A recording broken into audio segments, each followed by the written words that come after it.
Hello guys, welcome back to my channel. तो हम लोग जा रहे हैं प्रयागराज त्रिवेणी संगम के दर्शन करने। तो जो भी लोग प्रयागराज जा रहे हैं दर्शन करने त्रिवेणी संगम के, उनके लिए ये वीडियो बहुत ही हेल्पफुल रहने वाली है, क्योंकि इस वीडियो में मैं आपको ये बताऊंगी कि आप अपना टाइम बचा के कैसे त्रिवेणी संगम के दर्शन कर सकते हो, कैसे जल्दी से जल्दी आप पहुंच सकते हो और आपको पैदल कम से कम चलना पड़े।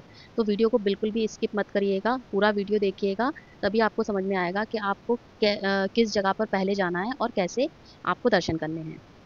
तो यहाँ हम जा रहे हैं अपने होटल। हे गाइस, तो हम आ गए हैं प्रयागराज। तो हम यहाँ आए हैं अपने पाप धोने।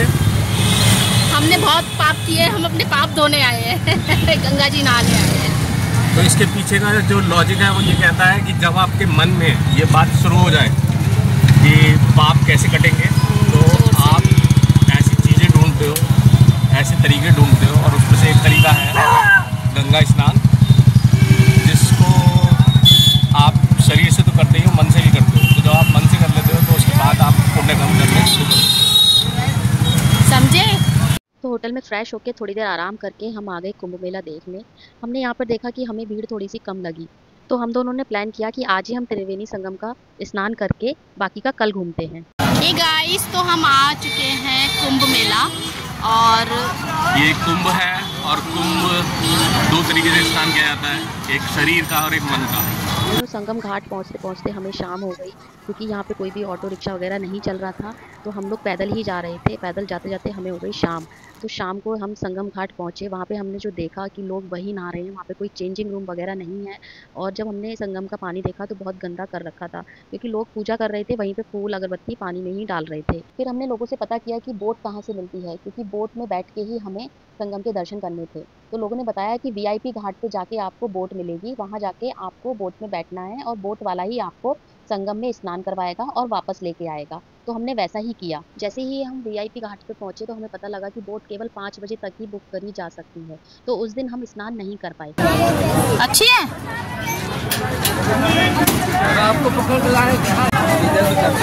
दे दो।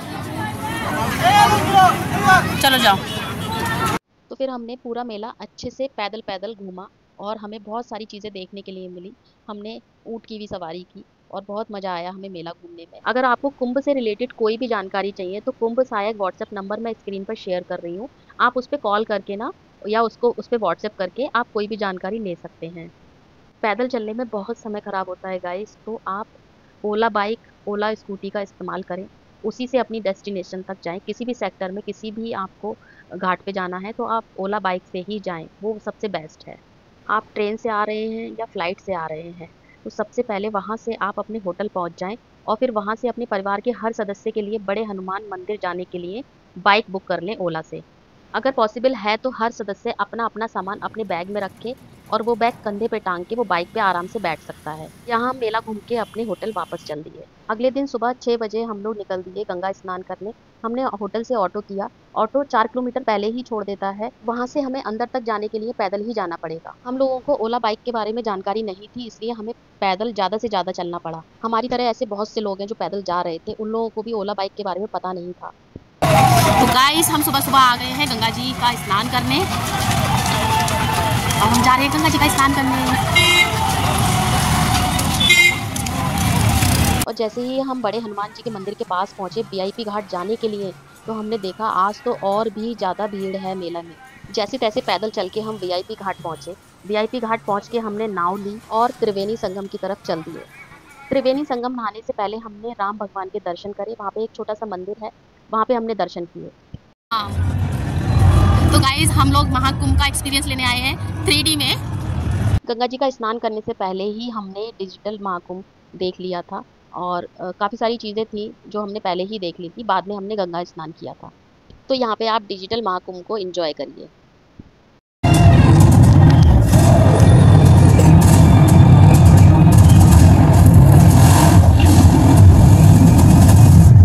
लग रही है महादेव की मूर्ति।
श्रद्धा को कैसे समाए।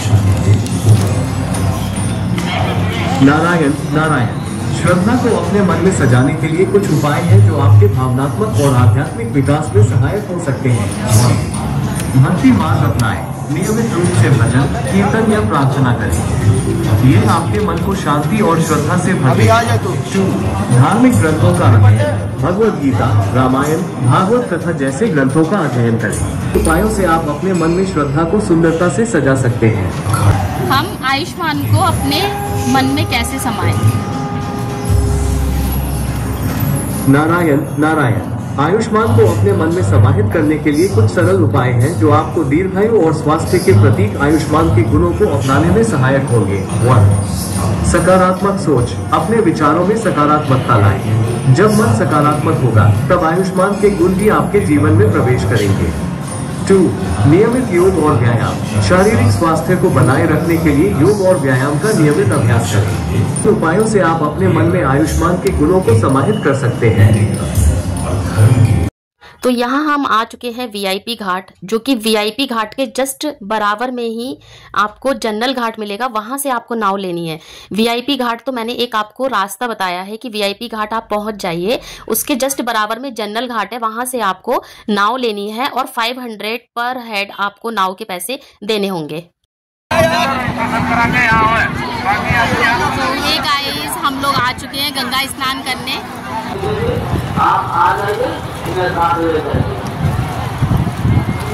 तो यहाँ हम नाव में बैठ के जा रहे हैं त्रिवेणी संगम, जहाँ पे तीनों नदियों का संगम हुआ है, तीनों गंगाओं का संगम हुआ है, गंगा, यमुना, सरस्वती। आपको पानी में डिफरेंस दिख रहा होगा कलर का।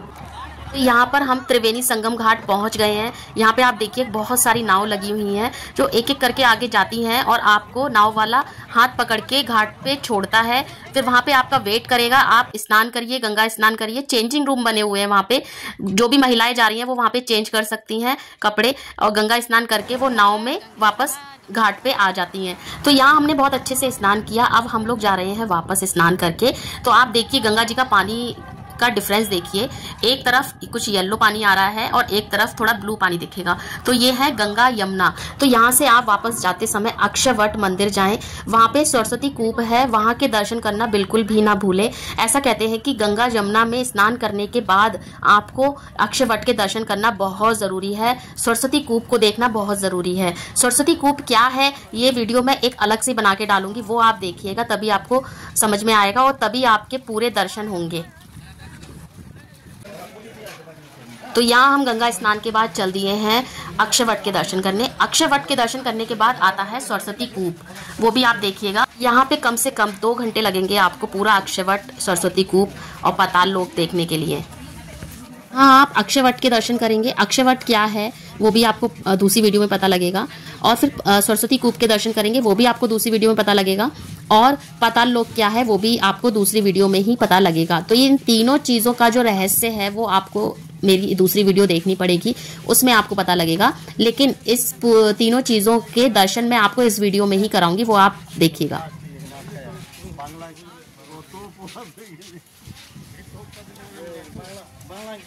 ये अक्षयवट पेड़ है, एक इतना पुराना पेड़ है जिसकी जड़ें पेड़ में से ही निकल के दूसरी जगह पे लग जा रही हैं अपने आप ही।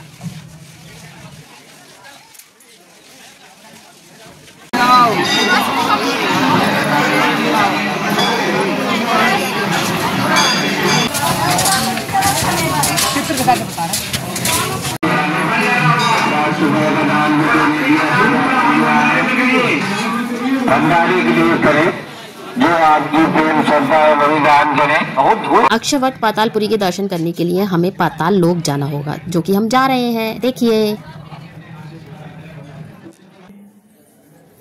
तो हम आ गए हैं पाताल लोक। और यहाँ देखिए मैं अपनी सेल्फी ले रही थी तो पीछे से एक लड़की आई मेरे कैमरे में, ये देखो।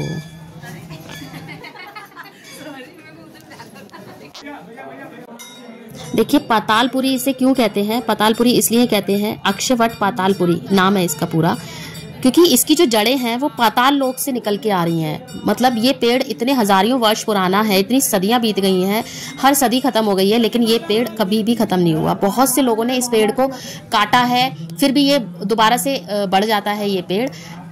और यहाँ हमारी हालत देख लीजिए गाइस, चल चल के हमारा बुरा हाल हो गया है।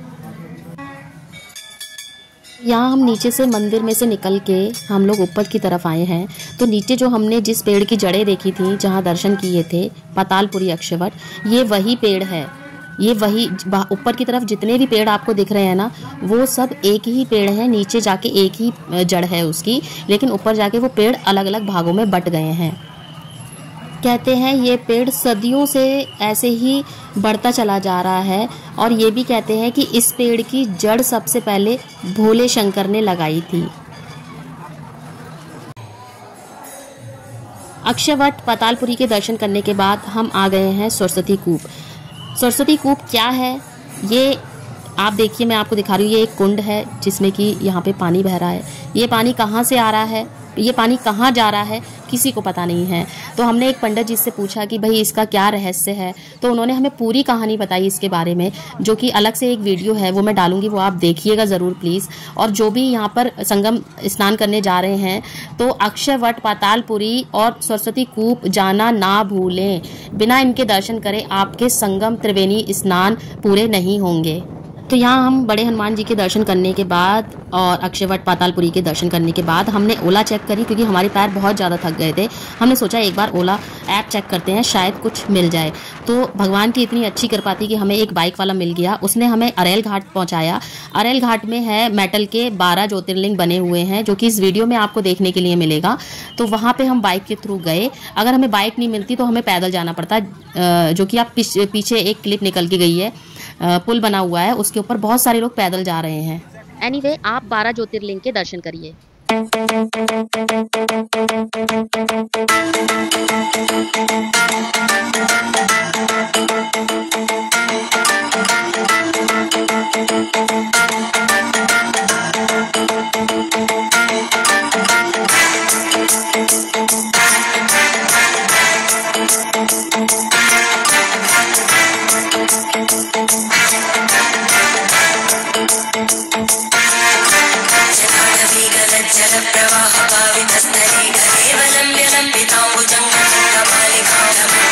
हम लोग फिर से मेले में आए और 4 किलोमीटर चल के मेले के अंदर आए, और हमने सोचा कि हम लोग नागा साधु से मिलके ही जाएंगे, क्योंकि बहुत सारी वीडियोस ऐसी हम देख रहे थे।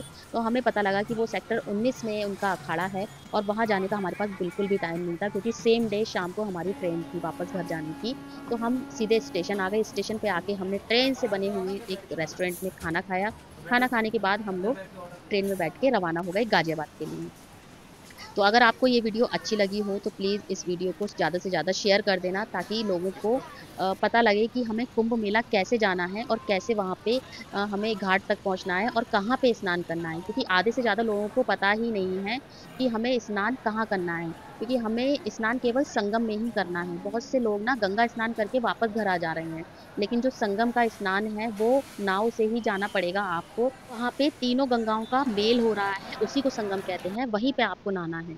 और इस वीडियो को ज़्यादा से ज़्यादा लोगों के पास शेयर कर देना, ताकि लोगों को पता लगे और उनको कम से कम चलना पड़े, और उनको इस वीडियो के थ्रू थोड़ी हेल्प मिल जाए।